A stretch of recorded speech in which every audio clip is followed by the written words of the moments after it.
استعرض تاريخها منذ بعثة محمد صلى الله عليه وسلم.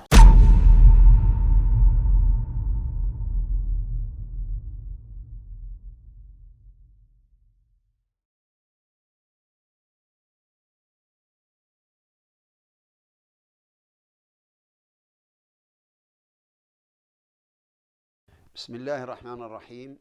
الحمد لله رب العالمین. بسم الله الرحمن الرحیم. ستایش بر الله پروردگار عالمیان را. درود و سلام بر سید پیغمبران محمد، عائله ایشان و تمام صحابگانشان. ما شما را با سلام اسلامی مبارکباد میگوییم. السلام علیکم و رحمت الله و برکاته. المسلمین الهامه. هذه القضيه التي لها اثر كبير على.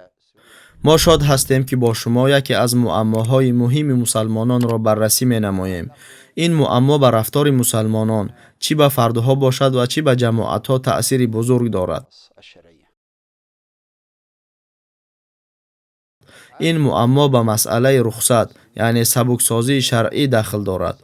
عملهای مسلمان با حکم اصلی شریعت یعنی عزیمت یا با حکم اجازت داده شده شریعت به عبارت دیگر با سبکسازی شرعی یعنی رخصت تنظیم می شود.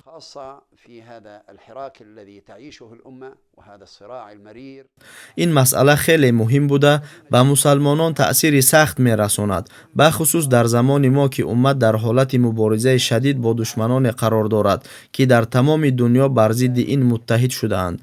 تطبیق نادرست سبکسازی شرعی یعنی رخصت باعث کمبودی های زیاد شد. از این رو بیان چی بودن رخصت و عزیمت ضرور است تا ماهیت اصلی آنها را از دیدگاه شرعی درک کنیم. بداية لابد من تعريف العزيمة.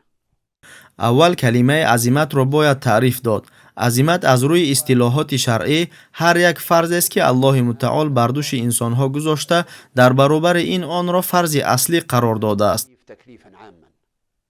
فعندما يقول الله سبحانه وتعالى سخن الله متعال بر شما روزه فرض کرده شد، حکم و عهدهداری اصلی می باشد، نه حکم جزئی است که به شخصان علاهیده، گروه ها یا حالت های مشخص مربوط می باشد. ولا في حالة من الأحوال بل هو تشريع عام وألزم العباد به. هذه هي العزيمة. كذلك الصلاة، كذلك القتال، كذلك كل التشريعات في أساسها. مسئله نماز و جنگ نیز همین طور است. اصلا تمام حکم ها به عزیمت مربوطند، خواه آنها به فرض تعلق داشته باشند خواه به حرام. من الفروض أو كانت من الأمور التي حرمها الله على المسلمين. آدمان باید این احکام را رعایت کنند، اما ما میبینیم که در شریعت در اجرای این احکام اصلی یعنی عزیمت سبکی ها آورده شدند. عندما كلفنا الله سبحانه وتعالى بالصيام جاء تخفيفا.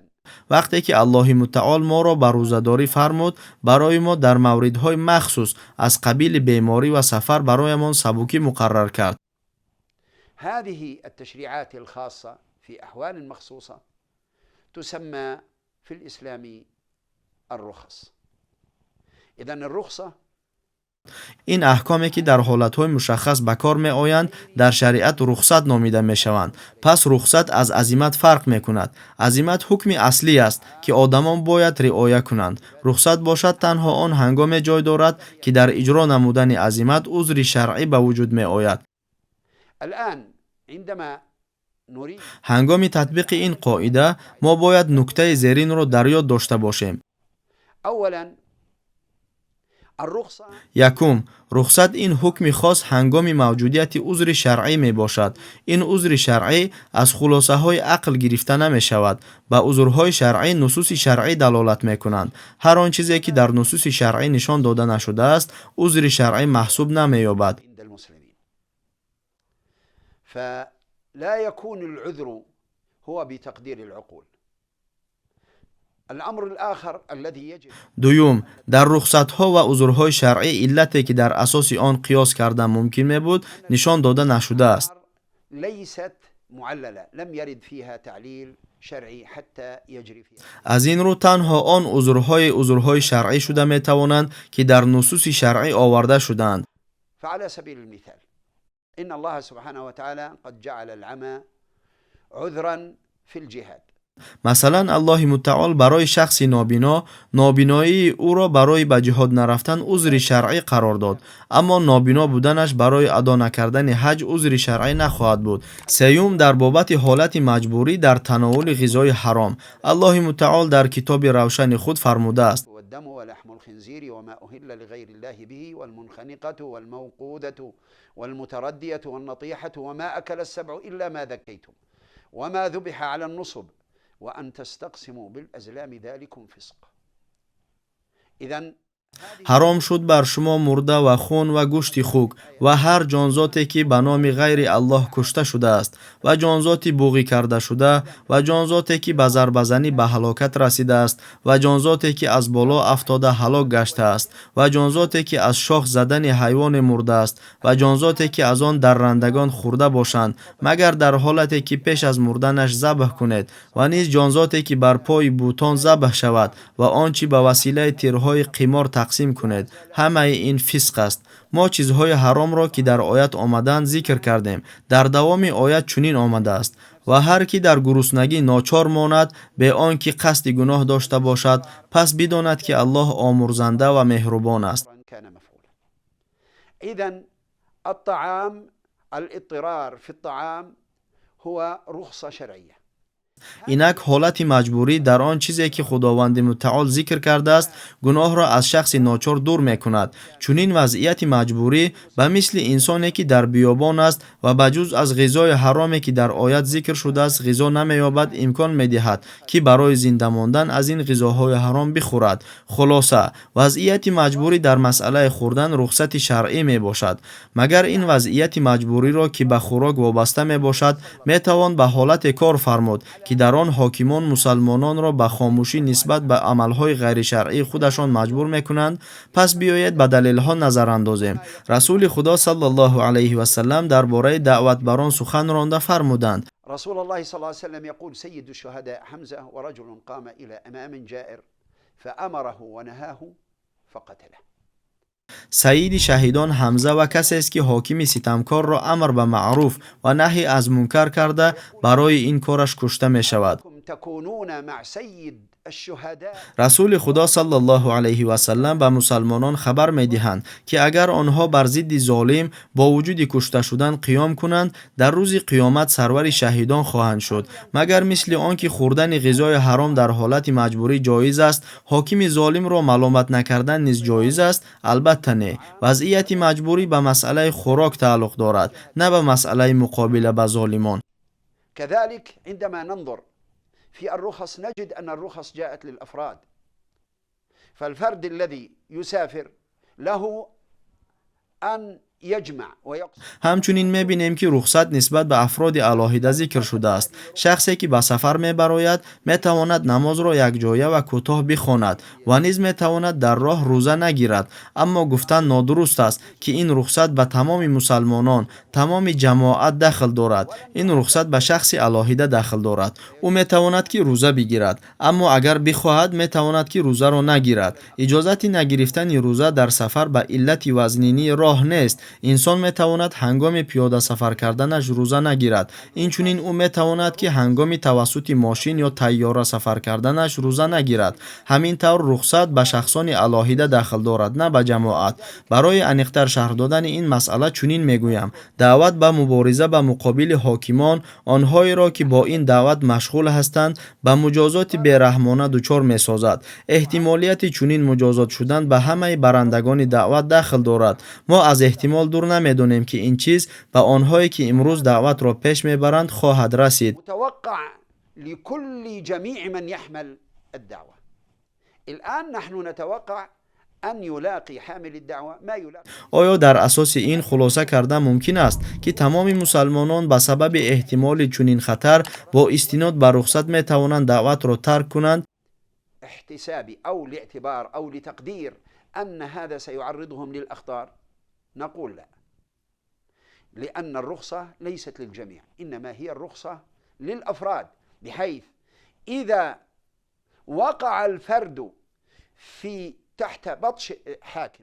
дар посух ба ин суол мегӯем, не, мусулмонон ба ин далел даъватро тарк карда наметавонанд, зеро рухсат ба ҳамаи одамон дахл надорад, он ба шахси алоҳидае ки ба дасти золим афтодааст дахл дорад ва танҳо ҳамин ҳолат ба назар гирифта шуда, ӯ метавонад дар он ба рухсат рӯй орад. вақте Аммор ибни Ёсир назди расули худо саллаллоҳу алайҳи васалам омад, эшон ба ӯ иҷозат доданд ки суханонеро ки кофирони Қурайш аз ӯ талаб мекарданд бигӯяд, аммо ин иҷозат хос буд, зеро ба Аммор ҳамчун як шахси алоҳида зарар расида буд. ин масъала ниҳоят муҳим аст. дар ин масъала он ҳам хеле муҳим аст ки ҳукми шаръӣ оид ба узри шаръӣ нисбати ҳолате оварда шудааст ки мусулмонон дар он қарор доранд, на нисбати ҳолате ки мумкин аст ба онҳо бирасад. ҳар як даъваткунанда ва ҳар як ҷамоат нигарон аз он аст ки золимон алайҳи онҳо зӯроварӣ хоҳанд кард. шахс гумон мекунад ки шояд нисбаташ зулм шавад ва ин гумон истифодаи рухсатро ҷоиз намесозад. шояд ӯро зулм кунанд, шояд ки накунанд. ҳамин чиз ба ҷамоат низ дахл дорад. ғайр аз ин бояд дар хотир дошт ки рухсат дар аҳкоми шаръӣ асл ҳисобида намешавад, балки ҳолати истисноӣ мебошад.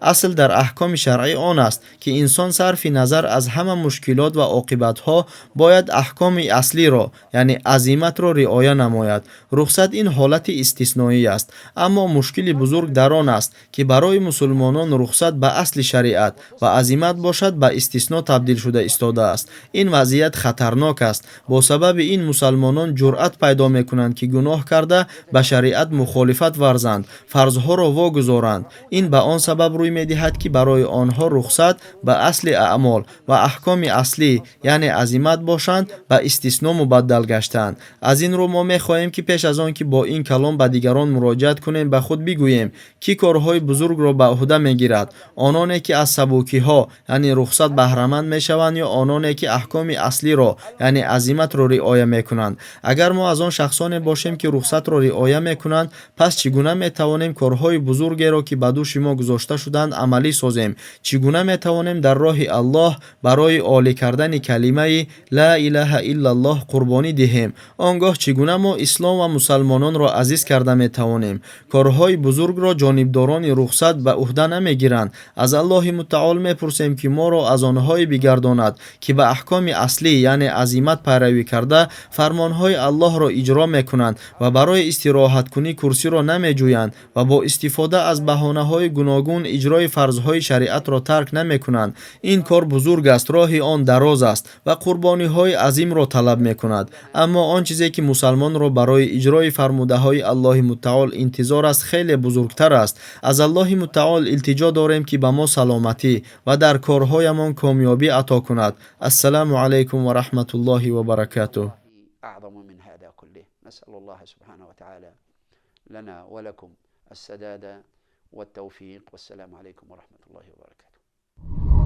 тамошобинони гиромӣ, агар хоҳед ки наворҳои мо зуд ва бардавом бароянд, пас зер кардани тугмачаи лайкро фаромӯш накунед. албатта дар шабакаи мо обуна шавед ва видеоҳои моро ба дигарон бирасонед, зеро расонанда мисли амалкунанда соҳиби мукофот мегардад.